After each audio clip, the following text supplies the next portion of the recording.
Hello, good afternoon mga kababayan. Ayan, napapansin nyo, nandito tayo sa isang kainan at kakain tayo ng isa sa pinakasikat na pagkain dito sa Tuguegarao City, Cagayan.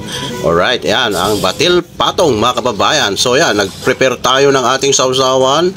Ayan, nag-gayat tayo or nag-slice tayo ng sibuyas. Siyempre, mayroong suka yan at saka sili and mayroong toyo. Oh. And then, eto na.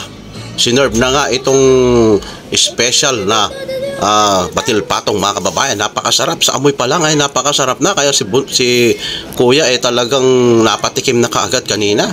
Ayan oh. At yan, kakain na nga siya. Busog na busog dyan si kuya dahil napakaraming mga ingredients, mga toppings na nakalagay dyan. At saka yung mga pagkaluto ng mga ano na yan, toppings napakasarap mga kababayan, napakamalasang malasa.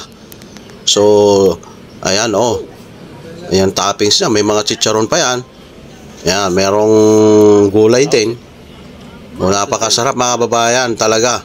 At hindi nagbabago talaga ang pagtikim natin dyan sa batil patong na yan. Talagang